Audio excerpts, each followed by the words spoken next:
Bonsoir à tous et à toutes. Merci d'être si nombreux. Alors, on a à peu près une cinquantaine d'inscriptions. C'est quand même tout à fait intéressant. Mais je crois que le sujet passionne beaucoup d'entre nous. Et c'est un sujet qui est, je pense, revenu dans l'actualité depuis le synode sur la famille, où il avait été question justement des églises domestiques. Alors, ce soir, eh bien, je veux remercier Marie-Françoise Basselès qui donc nous permet de la présentation de son livre. Comme elle ne peut pas malheureusement être avec nous, je remercie également donc Roselyne Dupont-Roch qui a l'accord de Marie-Françoise et qui a elle-même accepté donc de présenter ce livre. Alors, deux petits mots. Marie-Françoise Basselès et Roselyne Dupont-Roch, je pense que beaucoup d'entre vous, vous les connaissez. Ce sont deux universitaires qui ont eu des carrières tout à fait brillantes et d'une certaine manière un peu parallèles. Toutes les deux sont vous me direz après, toutes les deux sont normaliennes, toutes les deux sont agrégées, l'une d'histoire, l'autre de grammaire. Toutes les deux sont quand même des spécialistes de la Bible, en particulier de Saint Paul, de la période donc des débuts du christianisme, et toutes les deux donc sont connues par leurs publications et par leurs engagements dans de nombreuses sociétés savantes. Je pense que Roselyne nous dira un petit mot tout à l'heure sur la démarche de Marie-Françoise Basselès. Voilà. Donc, comment dire, ça se déroule comme d'habitude. Vous savez que c'est notre rubrique un livre, une voix, où donc un auteur, ou par la voix d'un autre auteur, un livre nous est présenté. Donc ça dure 1 heure, une demi-heure, donc où l'auteur ou son représentant répond à 4-5 questions que nous avons préparées ensemble. Et ensuite, c'est vous qui avez la parole. Je laisse la parole tout de suite à Roselyne. Voilà, bonsoir à tous, à ceux que je connais et à ceux dont je fais connaissance ce soir. Alors voilà, je suis honorée d'être là, mais c'est vraiment une soirée, pour moi, un moment en hommage à Marie-Françoise. En hommage à Marie-Françoise, alors on n'a pas du tout vraiment eu des carrières parallèles, parce qu'elle a fait une carrière universitaire de très haut vol, et que moi je suis restée sagement attachée à la Bible. Mais on s'est beaucoup retrouvés justement à propos de la Bible, avec les 2 volumes autour de Jésus, l'encyclopédie, et surtout parce qu'elle en a été vraiment une cheville ouvrière de l'après-Jésus. Et c'est au fond un peu dans la foulée de cet après-Jésus, et en même temps qu'elle travaillait pour nous, qu'elle a continué sur la lancée qui était celle de sa recherche. Ce christianisme, finalement, cette diffusion du christianisme au 1er siècle, cette diffusion étonnante, même si elle n'est pas d'abord très nombreuse, mais cette rapidité, et puis sur 2 ou 3 siècles, elle a continué à travailler sur ce qui est devenu vraiment le centre de ses préoccupations, ces réseaux de maisons dans l'Empire romain qui ont facilité, probablement plus que facilité, permis cette diffusion. Avant de répondre à vos questions, un tout petit mot sur ce qui me semble être le propos et l'importance, enfin la façon dont Marie-Françoise elle-même conçoit sa démarche, parce qu'elle me l'a dit justement avant de terminer le livre. Elle a terminé de justesse en août avant d'être très très malade. Elle a pensé ce livre un peu dans le moment où le confinement, avec les querelles autour de la présence à la messe et des possibles eucharisties domestiques, mettait en lumière peut-être l'importance, ou en tout cas faisait lever le fantasme chez beaucoup de chrétiens d'églises de maison. Voilà, avec une proposition qui était peut-être un peu rapide, un peu brouillonne. Et au fond, c'est à ce désir-là que Marie-Françoise veut répondre, et veut répondre non pas en théologienne ou en ecclésiologue, mais bien en historienne. En historienne, et elle précise, c'était très important pour elle, que l'historienne qu'elle est, n'est pas là pour, au fond, faciliter un retour toujours plus ou moins fantasmé aux origines, on va dire au commencement, mais bien pour essayer de dire, indépendamment, même si c'est évidemment là en écho, mais indépendamment de cette question actuelle, comment et pourquoi les choses se sont passées. Comment et pourquoi, au fond, ce premier christianisme s'est développé. Et elle a essayé de le dire avec ce qui lui est apparu depuis quelques années comme les oui, le moyen, le média sociologique, enfin les lieux sociologiques importants, ces maisons ou maisonnées, il faut s'expliquer sur le terme, et ces maisons en fait en réseau, et finalement ces églises en réseau qui ont permis cette diffusion. Voilà, c'est ça qu'elle voulait au fond viser, hein, faire l'histoire un petit peu la plus objective, si l'historien est objectif, disons la plus factuelle possible de ce vecteur des commencements qu'ont été les églises de maison. Ceci dit, j'attends vos questions. Alors justement, Roselyne, la première question porte sur ces maisonnées. Que sont-elles et quel rôle ont-elles joué? Alors, qui sont-elles et quel rôle ont-elles joué? Je vais un petit peu, moi, jouer sur deux choses, mes connaissances exégétiques et le travail d'historien de Marie-Françoise. Je commence par quelques points exégétiques qu'elle sait, mais elle ne l'a pas mis dans son livre parce que ce n'est pas le lieu. Le mouvement de Jésus, le tout premier christianisme, a pris des formes diverses et il y a eu, au moins en Galilée, une forme qui est celle du radicalisme itinérant, dont on trouve des échos dans les évangiles avec des expressions du genre « le Fils de l'homme n'a pas posé sa tête ». Celui qui se retourne pour aller enterrer son père ne peut venir à ma suite. Voilà. Un radicalisme itinérant qui est, lui, hostile, au fond, à l'ancrage dans les maisons, mais qui très certainement a été, au fond, assez réduit à un judéo-christianisme galiléen, on dira plus tard palestinien, pour disparaître ou se retrouver sous d'autres formes, parce que la variété va rester. Plus précisément, un autre mouvement qui semble plus important, est déjà celui d'un ancrage dans les maisons, parce que Jésus habite à Capharnaüm, un moment dans la maison de Pierre ou de la belle-mère de Pierre, un moment à Capharnaüm peut-être dans sa propre maison, rentrons à la maison, qu'il réside dans des maisons amies chez Marthe et Marie, et que on voit bien que les premières communautés dans les Actes des Apôtres, et bien avant même les Actes des Apôtres chez Paul, vont d'abord être des communautés dans les maisons ou les maisonnées.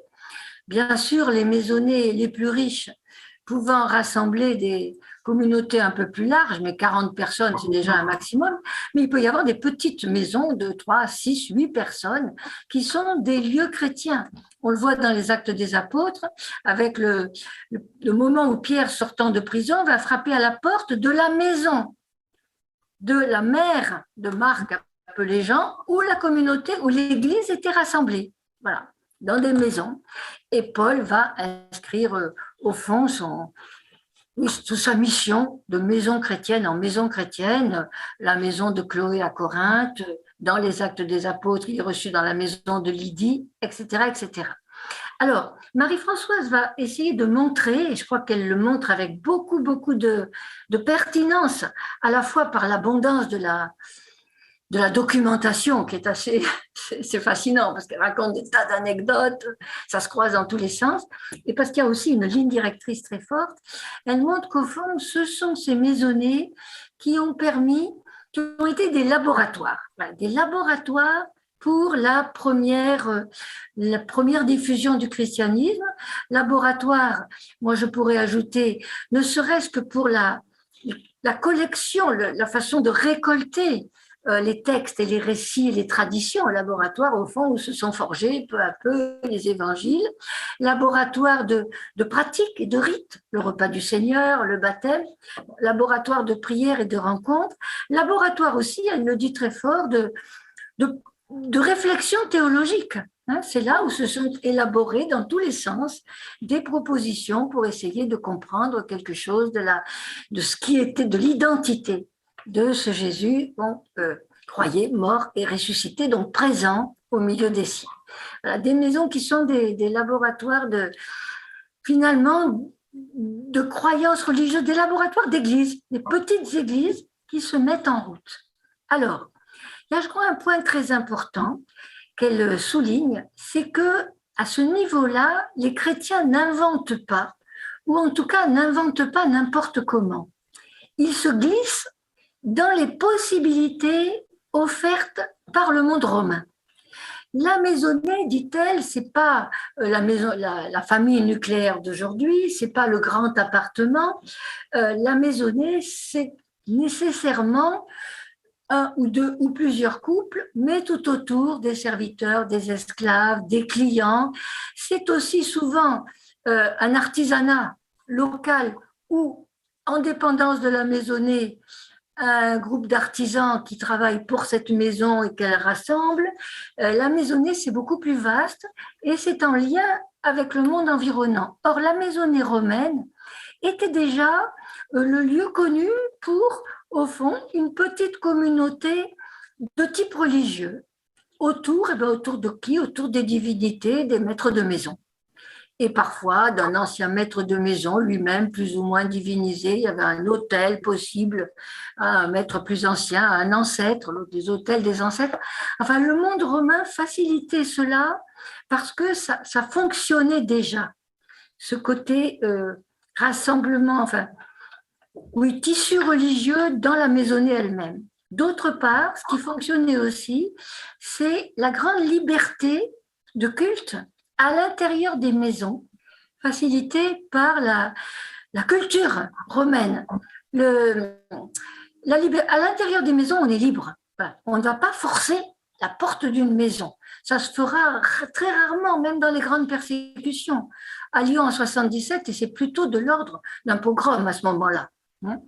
Mais les autorités impériales et surtout régionales ne forcent pas la porte de la maison, à l'intérieur duquel le maître ou la maîtresse de maison sont libres d'organiser le culte qu'ils veulent.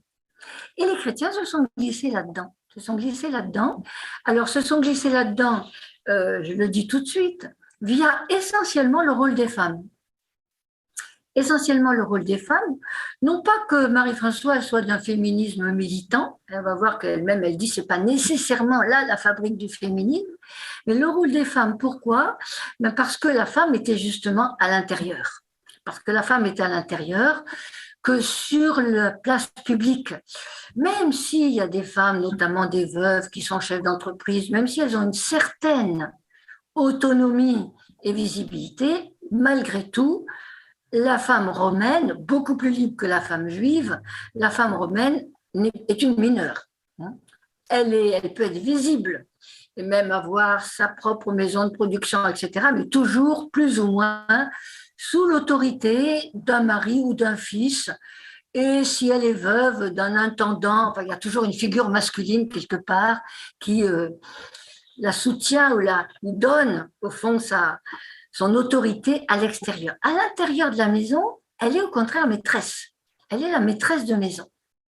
Et donc, beaucoup plus facilement que les maris qui, eux, avaient à agir au dehors et étaient en lien avec l'administration romaine, et donc dont la visibilité extérieure poussait à la réticence devant une autre religion, la femme à l'intérieur était libre. Et la femme romaine gréco-romaine, a pu très facilement introduire dans sa maisonnée le culte chrétien. Et ça se voit déjà dans les lettres de Paul. Chloé à Corinthe, Phébé, qui est patronne, et là Marie-Françoise, je la remercie parce que généralement, elle ne suit pas beaucoup les exégètes, mais là, elle a été d'accord. Phébé, patronne de l'église de Saint-Cré, ça veut dire qu'elle présidait l'église de Saint-Cré. C'était elle qui était à la tête de l'église. Voilà. Et il y en a d'autres, bien sûr Priscille et Aquila. Et puis, au cours des siècles, on continue à le voir. Avec Domitille, avec Félicite, avec Perpétue, etc. Les femmes étaient dans les maisons, et dans la maison, eh bien, c'était clairement la femme qui présidait le groupe chrétien, à tel point que la preuve à l'envers est très facile à faire. Un certain nombre d'auteurs païens satiriques hostiles au christianisme, Lucien de Samosate, se moque de ces gens qui obéissent à des femmes. c'est ridicule d'obéir à une femme. Et Tertullien, qui a sa grandeur et qu'on peut honorer, mais qui a aussi des côtés assez désastreux, Tertullien en 202, dans le texte que vous pouvez trouver sur Internet, le voile des femmes, vous tapez Tertullien, le voile des femmes, vous êtes tout de suite dans le système, et il interdit aux femmes, parce qu'elles exagèrent, non seulement de prêcher, mais de baptiser et d'offrir les offrandes. Offrir les offrandes, ça veut dire présider le repas eucharistique, clairement. Et ça, les latinistes, spécialistes de l'école, de l'époque, j'ai interviewé Jean-François Mattei là-dessus, m'a dit, évidemment, ça veut dire présider l'Eucharistie. Eh bien, c'est interdit. Ça prouve que ça se faisait beaucoup. Voilà. Alors, ces maisons, en plus, elles sont elles-mêmes en réseau. Elles sont elles-mêmes en réseau parce que, notamment par l'artisanat, mais aussi parce que c'était souvent des riches propriétaires terriens qui correspondaient entre eux, et que les maîtres de maison avaient des responsabilités administratives, elles communiquent entre elles. Et donc, là, il y a une thèse de Marie-Françoise qui est très intéressante, parce qu'elle correspond à ce que dit Paul. La mission se fait non pas par une espèce de prédication sur la place publique, mais bien par osmose, de proche en proche, de maison en maison. Dans la première lettre aux Thessaloniciens, Paul dit bien le bruit de votre conversion s'est tellement répandu que je n'ai plus rien à dire. Ce qui n'est pas vrai, il parle. Mais enfin, voilà, ça se répand. Voilà, je crois ce qu'on peut dire de l'apport très intéressant qu'elle fait sur ces églises à la maison. Merci Roselyne. Vous avez déjà répondu du coup à la question que je voulais vous poser, quelle y était la place des femmes, et vous avez déjà amorcé la troisième question que je voulais vous poser sur les réseaux. On peut peut-être y insister encore un petit peu, c'est-à-dire comment justement cette idée du réseau, enfin comment ça fonctionnait, parce que finalement ça suppose une ouverture très grande de ces maisons. On n'est pas simplement à l'intérieur de la maison, mais comme vous le disiez tout à l'heure, on est en prise avec la culture. Avec la culture d'origine, voilà. Et peut-être on pourrait se poser la question du réseau à la synodalité. Est-ce qu'il y a quelque chose qui aujourd'hui fait écho à ce que nous recherchons? Alors, ça je le dirai après, on va en parler. Oui. Mais sur les réseaux, je veux dire que c'est vraiment l'apport. À mon avis, la nouveauté, ça c'est déjà depuis plusieurs années, elle ne l'a pas découvert, mais c'est vraiment la nouveauté de l'apport de Marie-Françoise, de montrer à quel point les réseaux existants ont facilité cette diffusion du christianisme, à tout point de vue. À tout point de vue, et là, elle a converti les exégètes. Moi, la première, et dans l'encyclopédie après Jésus, on voit que Michel Quesnel est converti aux thèses de Marie-Françoise. Elle était ravie d'ailleurs, elle était ravie à ce moment-là. Disant, c'est formidable de travailler ensemble. Mais parce que c'est très intéressant ce qu'elle propose et c'est tout à fait montré, tout à fait conforté par le nombre d'exemples et de données qu'elle apporte. Les réseaux, dit-elle, il y en avait partout. Elle montre bien, elle a commencé avec Paul. Elle a commencé avec Paul. Paul n'est pas peut-être l'aventurier de Dieu, il est certainement, de mon point de vue, du point de vue théologique. Mais elle dit, Paul le missionnaire était d'abord un homme de réseau qui avait un ancrage familial certain, alors toujours il s'agit de la famille élargie, un ancrage familial certain dans le monde gréco-romain. Elle considère que le fait qu'il s'arrête d'abord à Chypre et prend là son nom de Paul alors qu'il s'appelait Saul montre que au fond la maison de Sergius Paulus, de l'administrateur romain Sergius Paulus, était une maison qui accueillait Paul et qui était liée à Paul d'une certaine façon. Et elle montre qu'en fait, il est allé de maison en maison et que là où il n'y en a pas, il en crée. Et ça s'arrange pour s'installer dans une maison, la maison de Lydie, la maison de Chloé, et qu'il reste quelque temps jusqu'à ce que la maison ait pris, la maisonnée ait pris au fond le relais de son enseignement, de son annonce de l'évangile. Alors, il y a le réseau de maisons, c'est essentiellement aussi des réseaux de marchands et des réseaux alors elle appelle ça des migrations professionnelles, des réseaux d'artisans avec des artisans qui pouvaient être un petit peu itinérants. Réseau de marchands, ça, c'était un peu connu, mais elle montre de façon très intéressante que le dénommé Marcion, qui a été connu comme considéré comme hérétique, mais le pauvre à son époque, il n'y avait pas d'hérétique, en tout cas qui a fait des propositions que l'Église n'a pas reçues au IIe siècle, était venu du Pont-Oxin sur des navires de marchandises. Les philosophes se déplaçaient, quand ils voulaient aller enseigner ailleurs, sur des navires de marchands. Elle montre que Paul s'attache beaucoup et est très aidé par les fabricants de tentes, sa corporation, et que dans cette corporation, il y avait des gens comme Priscille et Aquila. Priscille est vraiment une maîtresse de maison chrétienne, qui ont été des fabricants de tentes itinérants, qui étaient capables de rester 3 ans à un endroit, et puis à Corinthe, et puis d'aller à Éphèse, ils sont allés à Rome, ils ont bougé. Ils ont porté avec eux l'évangile. Voilà, des réseaux, il y en avait de toutes sortes. Il y avait des réseaux militaires, évidemment. Il y avait même des réseaux religieux. Et puis, ces réseaux de grandes maisons de propriétaires terriens qui se connaissaient entre eux et qui donc échangeaient.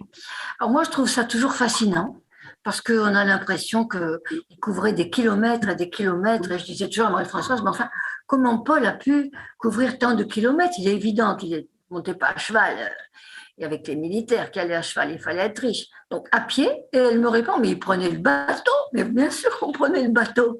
Tout le monde prenait le bateau. Alors la mer ferme l'hiver, mais l'été, tout le monde voyageait. Enfin, c'est assez fascinant de voir sous sa documentation ce monde ancien dont on a l'impression qu'il a absolument, et certainement, il ne peut même pas imaginer nos propres moyens, qui est un monde où on échange sans arrêt. On échange sans arrêt parce qu'on se déplace, parce qu'on écrit. Les réseaux, ça va être, et ça aussi, c'est quand même des grands apports de Marie-Françoise. Elle a passé des heures et des heures et des heures et des journées et des années à la bibliothèque de Vernon, à l'Institut catholique de Paris en sous-sol, à fouiller les œuvres d'Eusèbe de Césarée. Eusèbe de Césarée, c'est un compilateur de l'époque de Constantin, c'est d'ailleurs le biographe, presque l'agiographe de Constantin, qui compilait toutes les sources. Alors l'œuvre d'Eusèbe, c'est infini, c'est ennuyeux comme la pluie, parce qu'il ne pense pas, il compile. Et elle a trouvé là-dedans, ce qu'on connaissait un peu, mais beaucoup moins bien avant elle, l'énorme stock de lettres que les chrétiens échangeaient et que notamment les responsables d'église, les responsables de communauté, alors là, on arrive à partir du milieu du IIe siècle à ceux qui vont s'appeler les épiscopes, les surveillants, les évêques. Et alors là, il n'y a plus de femmes. Les femmes, elles restent prophètes, elles restent chefs de communauté à l'intérieur de la maison, mais à l'extérieur, il n'y a plus de femmes. Ce sont les hommes qui échangent entre eux. N'empêche qu'ils échangent. Ils échangent, ils envoient des lettres. On a les lettres de Paul, on a les lettres d'Ignace, on a ce que le Nouveau Testament appelle les lettres de Pierre.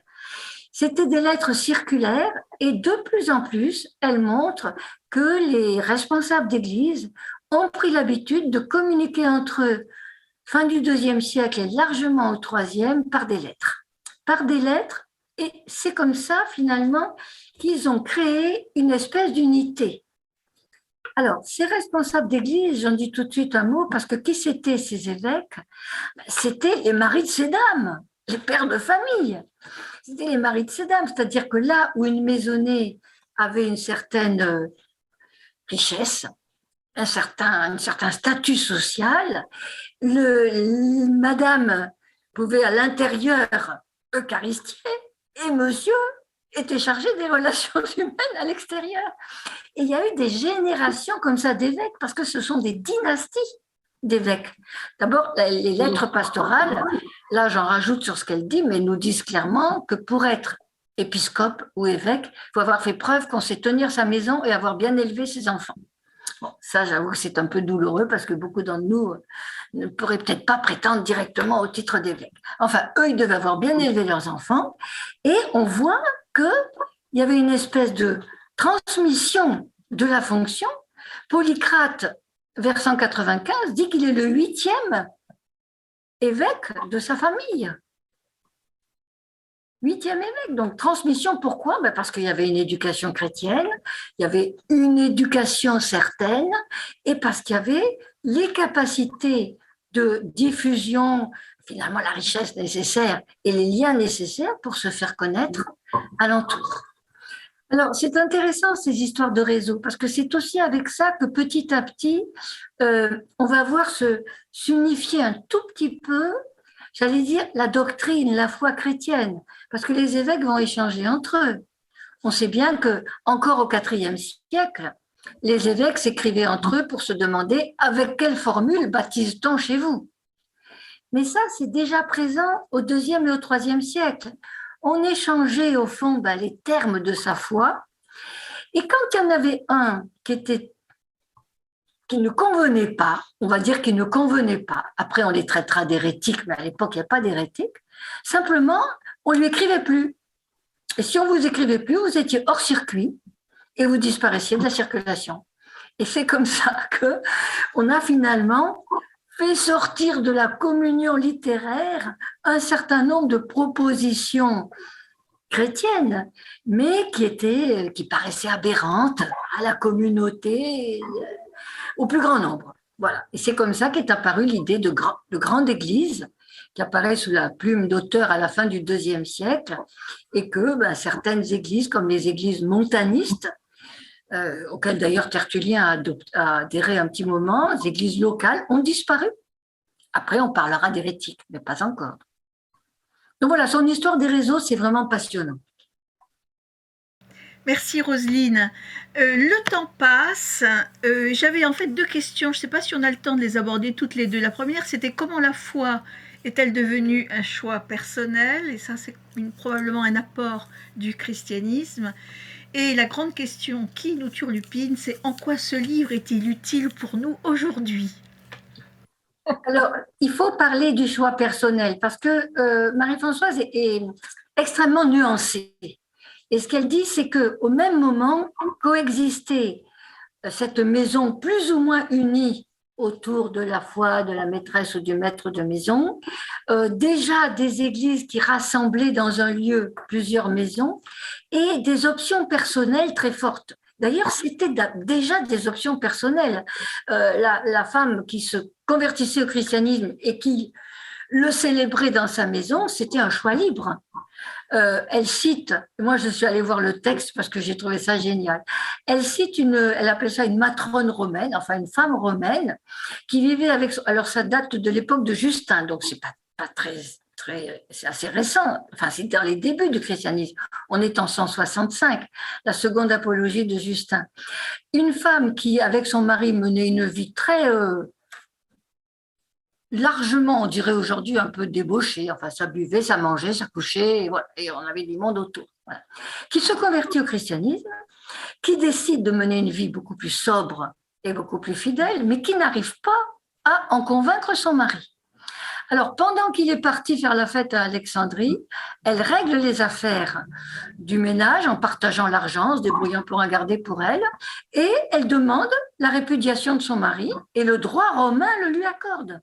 Le droit romain le lui accorde, c'est pas. Voilà. Et donc, elle répudie son mari à la tête de sa maison. Alors, le mari furieux attaque, perd en justice.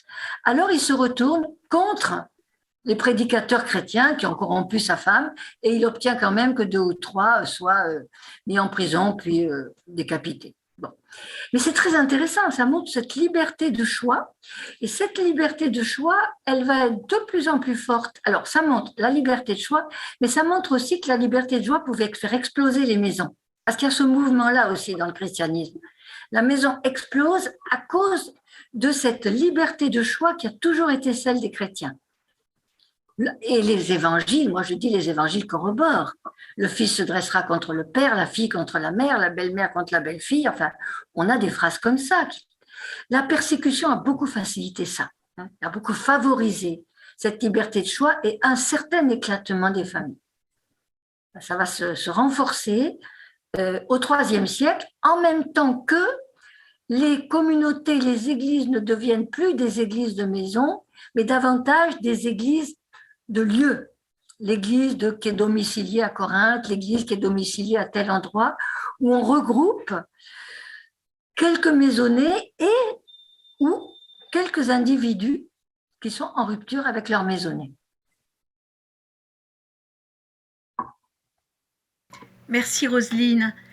Alors, comment peut-on effectivement aujourd'hui lire ce texte dans lequel on a, dit-elle, un prototype et pas un paradigme? Donc, comment, sans trop faire d'anachronisme, peut-on entendre finalement ce qui nous est dit des maisons?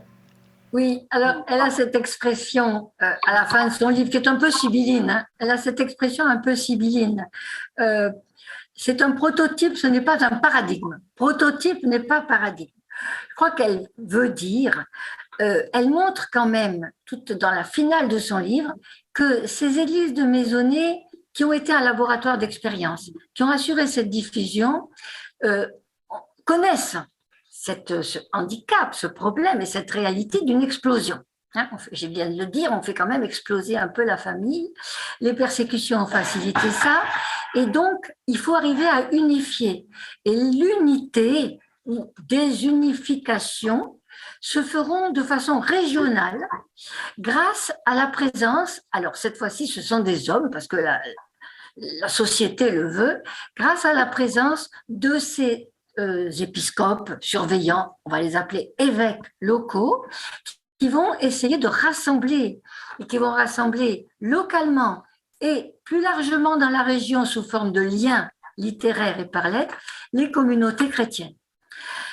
Si bien qu'on va arriver avec Constantin à, au fond, une église qui est plutôt une église de lieu géographique, couvrant des circonscriptions administratives plutôt que des maisons, avec pas du tout de centre. Hein. C'est vraiment des églises de région, chacune avec sa caractéristique propre, autour d'un évêque plus performant ou habitant une ville plus importante qu'une autre. Voilà.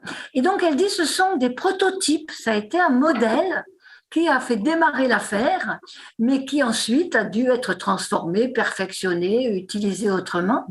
Et ce ne sont pas des paradigmes en ce sens que ce n'est pas la conjugaison qu'il faut répéter, comme on répète à l'école, ce ne sont pas des modèles figés. Pour elle, il n'est pas question de revenir à ces églises de maisonnées. Et ça, elle le dit peu dans son livre, mais moi, elle me l'a dit, on prend les choses à l'envers. Cette diversité d'églises de maisonnées, chercher au fond les moyens de trouver une unité et des expressions de son universalité, on ne va pas aujourd'hui faire le mouvement inverse, partir de l'universel et essayer de le faire exploser. Moi j'ajoute, il faut inventer autre chose.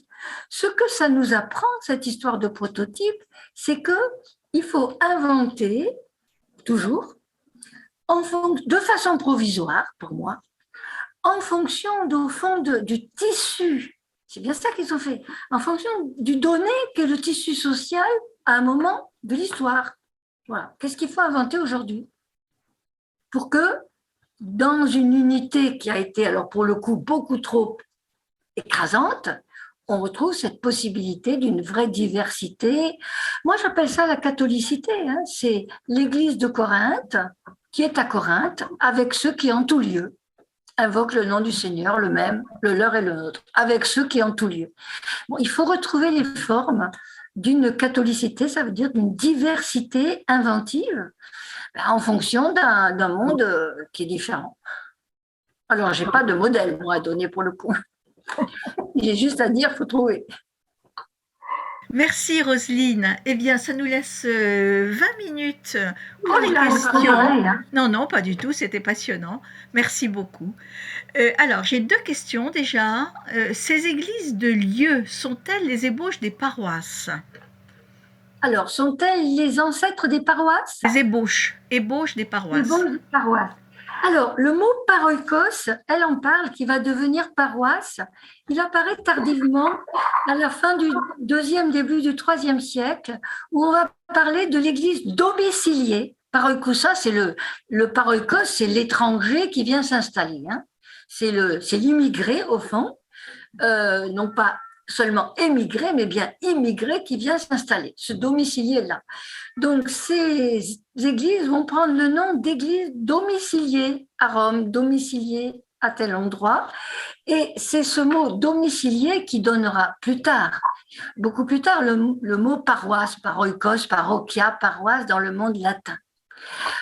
Probablement, ce qu'on pourrait dire, c'est que ces églises domiciliaires vont plutôt d'abord donner naissance au diocèse. C'est pareil, c'est la même origine, c'est le dioïkos, c'est l'église qui habite par là. Parce que c'est des entités plus larges, des entités plus larges, essentiellement d'ailleurs à partir de la ville, et pas encore à partir des campagnes, même s'il y a des liens, dit-elle, avec la campagne. Est-ce que ça répond à votre question? Probablement. Je pose une autre question. Vous avez parlé de couple chrétien. Paul était célibataire. Était-ce un cas exceptionnel ou connaît-on d'autres exemples de missionnaires célibataires? Alors, à mon avis, il y avait tout. Il y avait de tout.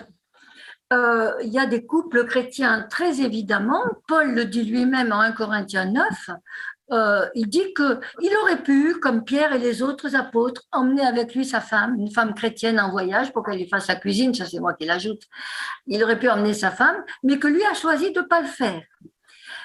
Écho à ça, Clément d'Alexandrie, autour de 200, donne comme exemple de fidélité dans la foi le couple de Pierre et de sa femme, parce que Pierre avait une femme, qui avait participé à la mission de Pierre et qui est venu mourir martyr avec lui à Rome. Voilà, donc des couples, il y en avait plein, et on voit bien dans la fin de la lettre, dans les salutations de la lettre aux Romains, que Paul salue, il y avait d'abord Priscille et Aquila, mais salue un certain nombre de couples, Andronikos et Junia, que la tradition chrétienne a voulu transformer en homme, cette malheureuse Junia, parce que comme elle est dite, ils sont dits apôtres, on ne voulait pas qu'une femme soit apôtre, et c'est dommage, c'était quand même la femme d'Andronikos, ce n'était pas un homme. Il y avait d'autres couples, mais il y a aussi, on le voit bien, des hommes célibataires comme Paul, il y a des hommes seuls, il y a des femmes seules aussi, la maison de Nympha, alors des veuves, dit Marie-Françoise, ou des femmes qui se débrouillaient pour relayer la mission de l'apôtre. Phébé d'abord, et puis voilà. Alors, le célibat, c'est plutôt, d'après elle, la femme célibataire, c'est d'abord plutôt la femme veuve. Et les églises vont, à un moment donné, assez vite, on le voit déjà dans les lettres pastorales, donner une importance à ce groupe des veuves, dont certaines étaient aisées, mais dont beaucoup étaient dans la difficulté, et leur reconnaître une véritable autorité.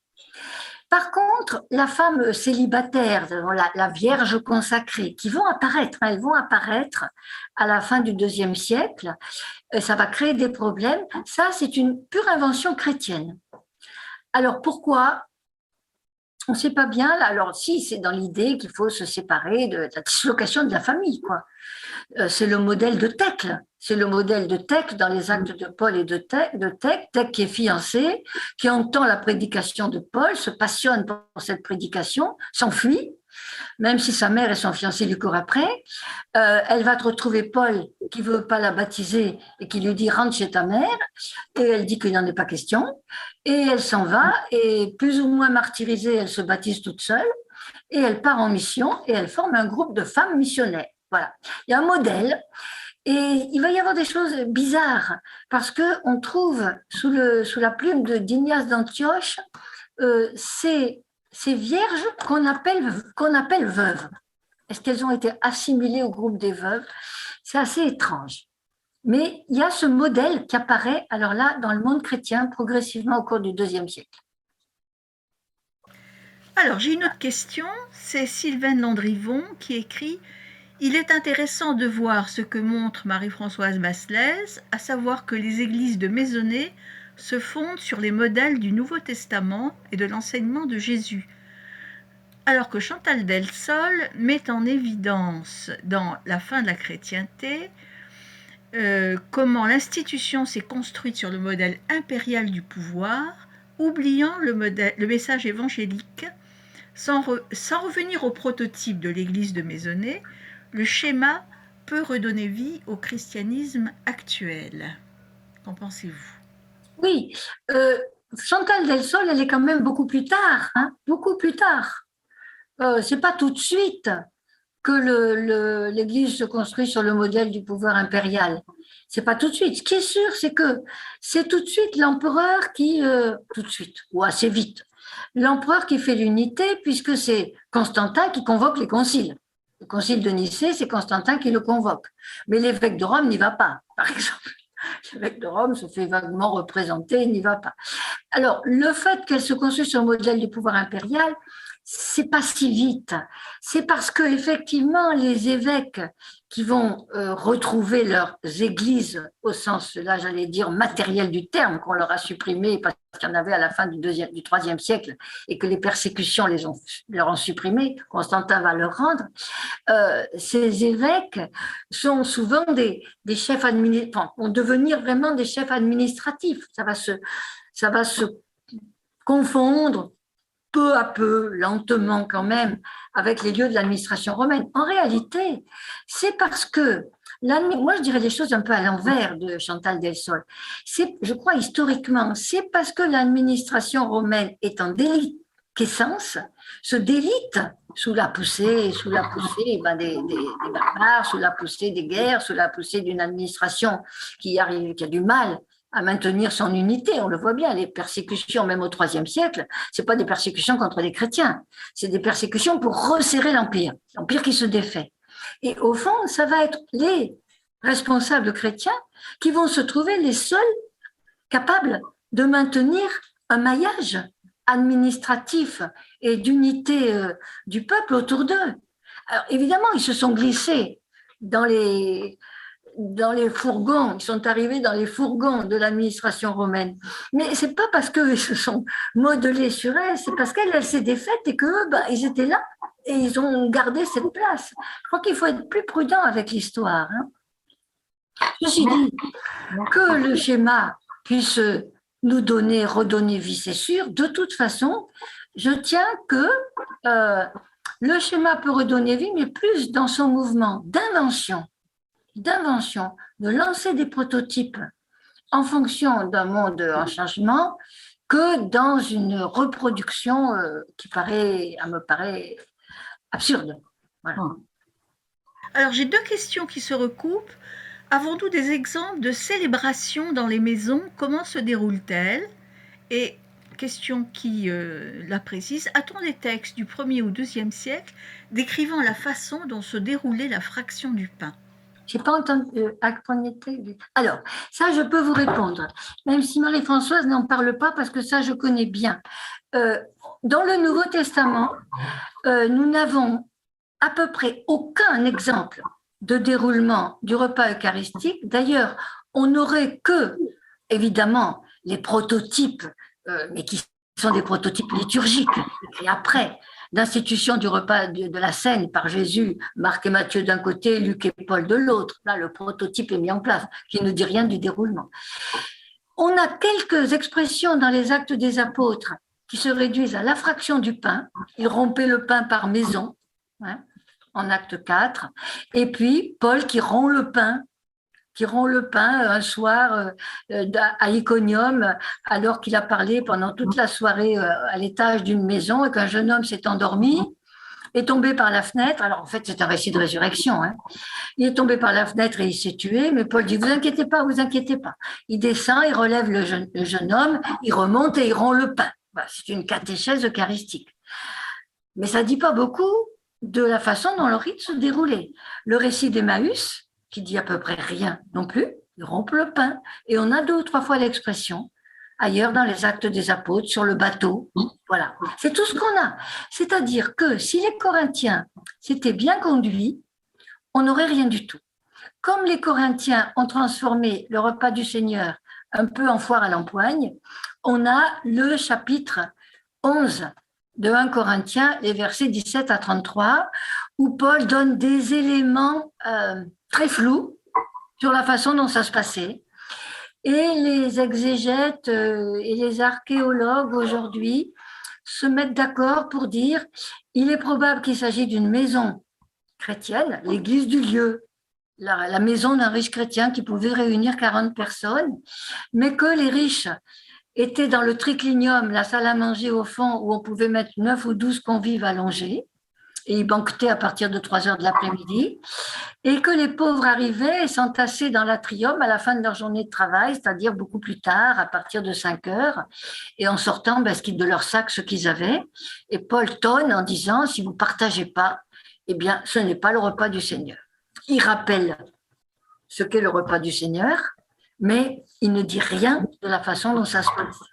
Et on ne sait à peu près rien jusque à la fin du 1er siècle, un récit dans la Didaché qui dit à peu près rien non plus, qu'on partage le pain et le vin, bon, et qui ne dit même pas qu'on prononce les paroles de Jésus. Et enfin, heureusement, vers 160, dans la première apologie au paragraphe 65 et 66 de Justin, le récit du repas, du moment dominical où on se rassemble à l'aube. Alors on vient de la campagne partout, où on ne sait pas, aux abords de la ville, dans quel lieu, il y a un président, on dit des psaumes et des prières et on lit les mémoires des apôtres jusqu'à ce que tout le monde soit épuisé. Et à la fin, le président donne aux diacres le pain et le vin à distribuer. Il n'y a même pas les paroles. Les paroles, elles y sont, mais ailleurs, dans l'apologie, pas à cet endroit-là. Donne aux diacres le pain et le vin à distribuer, et quand tout le monde a mangé et a chanté et parti, on ramasse ce qui reste et on va le porter aux malades, aux absents et distribuer ce qui reste aux pauvres. C'est pas précis, hein. On ne sait rien du tout, on ne sait rien du tout avant longtemps. Voilà, on ne sait pas comment ça se déroulait. On voit des prières issues des Écritures juives, les mémoires des apôtres, un partage évidemment du pain et du vin coupé d'eau. Alors on voit aussi que à partir de la fin du IIe siècle, début du IIIe, un certain nombre d'intellectuels, dont Clément d'Alexandrie, Origène, Tertullien, se battent contre des communautés qui célèbrent rien qu'avec de l'eau, parce qu'ils sont ascétiques, encratiques et qu'il ne faut pas boire de vin. Ils disent que ça ne va pas. Bon, enfin, ils le font quand même. Ce qu'on a aussi, c'est l'anamnèse eucharistique en pays syriaque. Alors là, on est au IVe siècle, d'Adaï et de Marie, donc très très loin, hein, en pays syriaque, on est très à l'est, si vous voulez, à l'extrême est de la Syrie. Une anamnèse eucharistique qui ne comporte pas les paroles de l'institution. Et ce rite syriaque, les autorités romaines l'ont reconnu au XXe siècle, à la fin du XXe, comme un rite valide de consécration et de célébration de l'Eucharistie. Sans les paroles de l'institution, on agit, on ne parle pas.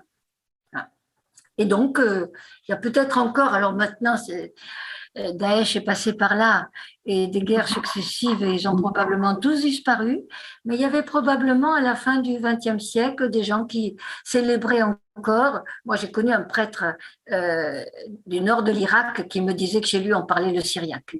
Et il célébrait un rite syriaque qui célébrait encore selon l'anamnèse d'Adaï et de Marie, sans prononcer les paroles de l'institution. Merci Roselyne. Je crois que Anne demande la parole. Oui, je voudrais revenir à aujourd'hui. Alors, bien sûr, il faut inventer, et le travail de Marie-Françoise est une démonstration magistrale de la place des femmes dans les premières communautés chrétiennes. Oui.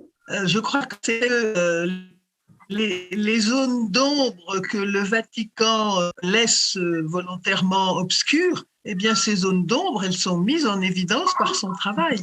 Les femmes avaient une place importante au 1er siècle. Alors, je précise quand même, parce que Marie-Françoise, elle est ferme. Elle montre effectivement cette place très importante. Alors, on ne va pas reprendre le titre de Christine, Jésus l'homme qui préférait les femmes. Je suis la première à passer ma vie à démontrer qu'elles avaient un rôle important et de responsabilité dans les communautés pauliniennes. Et elles ont continué. Il y a eu des femmes prophètes et chefs de communauté chez les montanistes, en Phrygie vers 160-170. Lorsque Pline le Jeune écrit à Trajan, il est en Bithynie, au nord de la Turquie actuelle, écrit à Trajan qu'on lui a dénoncé des chrétiens qui visiblement, on lui a dit des horreurs, mais en fait il s'est aperçu qu'ils faisaient rien du tout, sauf qu'ils étaient têtus comme des bourriques, et que la seule chose qu'ils refusaient de dire, c'est de renoncer à leur titre de chrétien.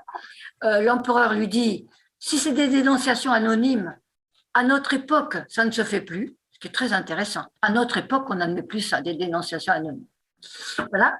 Mais si ils sont convaincus de s'entêter et de s'opposer à l'Empire, alors il faut les arrêter. Bon, eh bien, Pline le Jeune convoque les chefs de la communauté et il voit apparaître 2 femmes esclaves. Voilà. Et il le dit, 2 femmes esclaves, chefs de la communauté. Voilà.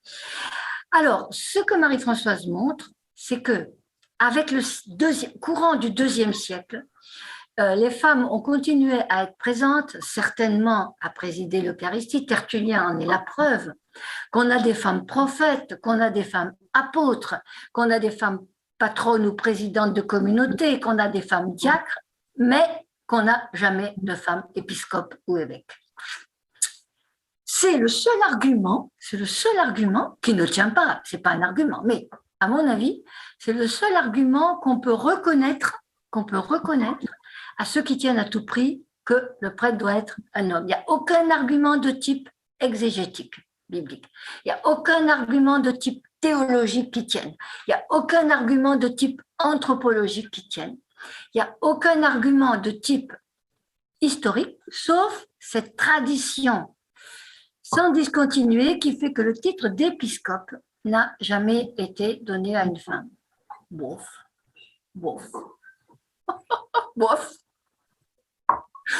C'est faible comme argument, c'est faible. Mais bon, il faut reconnaître. Je crois que Sylvane demande la parole. Oui, merci de me la donner. Oui, en effet, il n'y a pas eu de femmes épiscopes, mais il y a eu des femmes apôtres, et Marie-Françoise Bazet le montre très bien, et Paul Quesnel aussi. Donc, si elles sont apôtres, elles pourraient tout à fait être épiscopes, elles auraient pu. Et quand je disais tout à l'heure, Chantal Delsol, qui commence à la fin du IVe siècle, effectivement, il y a un trou dans le pouvoir laissé par l'Empire romain qui s'effondre et qui est pris avec empressement par les hommes de ces communautés. Et moi, ce que je me dis, c'est que si au tout premier siècle, les femmes, à la suite de Jésus, ont pris des responsabilités, ont été à la tête de ces églises de maisonnées, et l'Évangile nous le montre, vous l'avez rappelé au début, et Marie-Françoise Bazet le montre aussi, alors peut-être qu'il y a un modèle à trouver dans ces laboratoires d'idées dont elle parle pour reconstruire quelque chose aujourd'hui, puisque là où je suis d'accord, je ne suis jamais d'accord avec Chantal Delsol, mais là je suis d'accord avec elle, l'Église, la chrétienté en tant qu'institution a montré ses limites et on arrive au bout, donc on a quelque chose à reconstruire. Bien sûr, mais il y a un argument beaucoup plus fort que vous ne dites pas. Il faut aller jusqu'au bout de l'argument. L'Église, elle s'est laissée, au fond, écrasée par la culture patriarcale ambiante. Ok ? Bon, aujourd'hui, elle refuse la culture, au contraire, égalitariste ambiante. Il y a un problème qu'elle s'ouvre à la culture. À l'époque, elle s'est ouverte à la culture. Nous disons pour le pire. Mais voilà, je l'ai dit au début, Marie-Françoise le dit, elle s'est glissée dans les avancées de l'époque. Mais on le voit bien pour d'autres choses, pour la liberté personnelle, pour les notions de tendresse entre les époux, pour la notion de respect de l'esclave. Elle s'est glissée dans le meilleur de l'avancée de son temps. Quand on lit Musonius, qui a laissé on n'a que des fragments, mais on a un auteur qui vous dit la tendresse entre les époux, on lit Sénèque et Musonius lui répond l'esclave est un homme. L'Église est entrée là-dedans, ce qui était le meilleur de l'avancée de son temps. Aujourd'hui, on reste bloqué sur ce qui a été la tradition du IVe siècle, Ve siècle, VIe siècle, mais qui n'est plus du tout. On est hors sol, c'est tout. L'Église est incarnée et nous, on est hors sol. Moi, je trouve que l'argument, il est là. Il n'est pas qu'il faut en faire le passé. Merci beaucoup. Il faut qu'on s'accorde quelque part. Ce que vous venez de dire me ravit. parce que Benoît de Sagazan m'a demandé un article pour le prochain, sur le monde de la Bible qu'il va faire autour du livre de Marie-Françoise Balès, Détesté. Et dans l'article que je lui ai remis, je cite justement Musonius en expliquant qu'il y a tout ça à porter. Donc, merci beaucoup pour la validation de ce que j'ai fait. Alors, il reste encore quelques questions avant que nous nous arrêtions. Il y en a une en particulier. Que tirez-vous comme enseignement par rapport à ce qu'est devenu l'Eucharistie aujourd'hui, de ce que l'Église a construit au cours des siècles? Donc, on revient un petit peu en arrière sur les célébrations de la fraction du pain dans les premiers siècles. Qu'est-ce que vous en pensez vous-même? Moi, je pense que le Concile Vatican II a fait un énorme effort de réincarnation, peut-être pas suffisant, mais un énorme effort de simplification, de rendre au fond à l'Eucharistie son sens premier, qui est quand même d'action de grâce. Et je vois avec tristesse qu'on replonge dans du sacrificiel, alors qu'on vous explique, on peut toujours vous l'expliquer, les mots, ils sont ce qu'ils sont et ils portent ce qu'ils sont comme image. Donc voilà, l'Eucharistie, c'est l'action de grâce. Bon, je m'attriste. Je m'attriste, mais je ne suis pas d'accord. Alors, les évêques français ont fait une chose de bien. Ils ont dit qu'on pouvait garder, m'en fiche, hein, mais enfin, garder l'ancienne traduction du rituel, qu'on n'était pas obligé d'adopter la première, qui est un retour à un fixisme latin qui remonte, je crois, d'après Patrick Prétot, au 9e ou 10e siècle. Et on n'est pas obligé de se fixer sur un latin. Ouais. À part ça, qu'est-ce que je voulais que je vous dise? Je ne suis pas d'accord, mais c'est sûr. Hein. On entendra Martin Pochon d'ici quelques mois nous présenter son livre sur l'épître aux Hébreux et sa confrontation avec les évangiles. Je pense que ça sera un bon approfondissement de ces questions. Alors, peut-être une dernière question. J'aimerais savoir ce que représente le statut de prophète pour une femme. Et je pense que la question, elle est plus large que ça. C'est qu'est-ce que représente le statut de prophète chrétien ? Le statut du prophète chrétien, parce qu'on voit apparaître des prophètes très tôt dans les assemblées pauliniennes. Et Paul dit que d'abord, il y a eu des apôtres et des prophètes. Et puis, on les voit petit à petit disparaître très vite. Et ils vont réapparaître avec des mouvements un peu dissidents ou locaux, comme le montanisme. Alors, le prophète, c'est jamais une personne, homme ou femme, parce que pour Paul, il y a des hommes ou des femmes, qui vient annoncer l'avenir. C'est le rôle très exactement du prophète dans les Écritures. C'est la personne qui, dans l'assemblée, et dans les assemblées pauliniennes, quelqu'un se levait, parlait en langue, enseignait, etc., se lève, non pas pour enseigner, mais pour dénoncer